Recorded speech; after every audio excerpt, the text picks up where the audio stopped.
BPSC अभ्यर्थियों के समर्थन में आपने बहुत सपोर्ट किया उनको, लेकिन हाई कोर्ट में उन्होंने जो याचिका दायर की थी वो रिजेक्ट नहीं। हाई कोर्ट में याचिका हम लोगों ने दायर की थी, बीपीएससी के अभ्यर्थियों के पक्ष में हम लोगों ने लड़ाई लड़ी, हर तरह से लड़ने की कोशिश करी। खुद मैं आमरण अनशन पर बैठा, उसके बाद कोर्ट में गए, सिंगल बेंच में गए, डबल बेंच में गए, लेकिन न्यायालय ने अभी जो आदेश कल दिया है उसमें अभ्यर्थियों को राहत उन्होंने नहीं दी है। लोकतंत्र है, हम लोग देश के कानून को मानने वाले लोग हैं। जो भी न्यायालय ने निर्णय दिया है, कल डिसीजन आया है शाम में, उसको वकील लोग देख रहे हैं। अगर सब मिलकर निर्णय लेंगे कि सुप्रीम कोर्ट में उसको चुनौती देनी है तो चुनौती दी जाएगी, लेकिन अगर नहीं भी दी जाती है तो हम लोगों ने अपनी तरफ से ईमानदारी से लड़ाई लड़ी और अंतिम लड़ाई तो जनता की अदालत में लड़ी जाएगी। उन बच्चों के गांव में लड़ा जाएगा जिन बच्चों के साथ धोखा हो रहा है, पेपर लीक हो रहा है, नौकरियां बिहार में बेची जा रही हैं।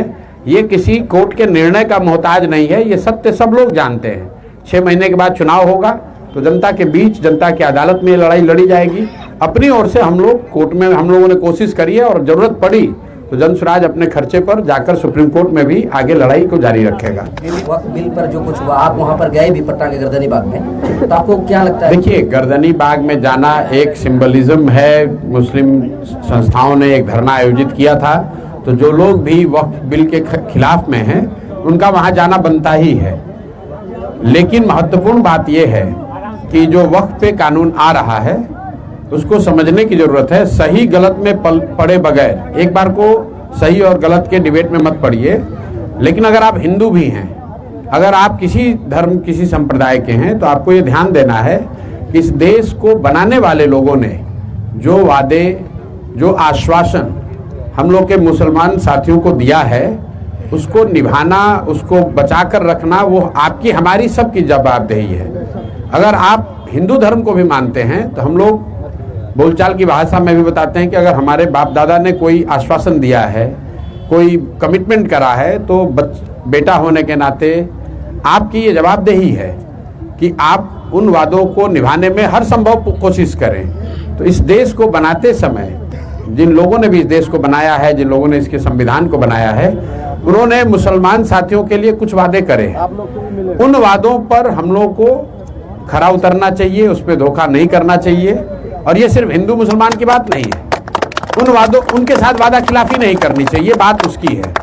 अगर वक्फ पर कोई कानून लाना है या मुसलमानों के नजरिए से कोई भी बात, सिर्फ मुसलमानों के नजरिए से क्यों, देश में रहने वाले कोई भी ऐसे व्यक्ति के साथ अगर आप उस जो बात संविधान में कही गई आजादी के समय, उसमें चेंज लाना है, अमेंडमेंट्स आते रहते हैं, तो जब चेंज लाना है तो जिसका जीवन उससे प्रभावित होगा उसको कॉन्फिडेंस में लेकर आपको चेंज लाना है।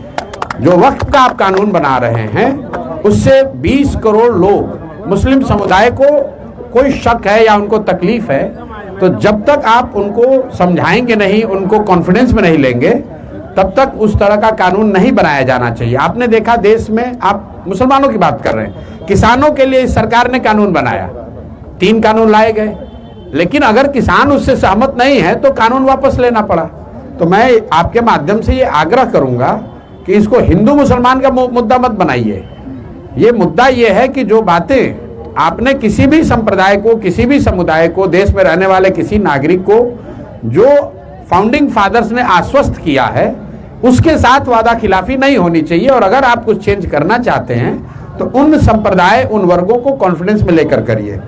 राजनीतिक तरीके से आप ये समझिए कि भाजपा वाले जो ये कर रहे हैं वो तो गलत है ही, लेकिन सबसे बड़ा इसका दोष यहाँ के मुख्यमंत्री नीतीश कुमार जी का है, क्योंकि आज देश में 3 ही नेता ऐसे हैं भाजपा को छोड़कर जो अगर चाह दें तो वक्फ का कानून नहीं बनेगा।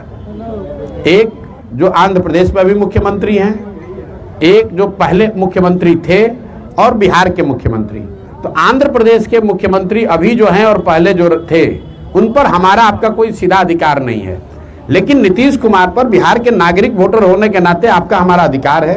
नीतीश कुमार अगर आज भी ये खुलकर कह दें कि मैं वक्फ के समर्थन में नहीं हूं, वोट नहीं दूंगा, संसद में हमारे लोग वोट नहीं देंगे इसके पक्ष में, तो मैं आपको कह रहा हूं वक्फ पर कानून नहीं बनेगा।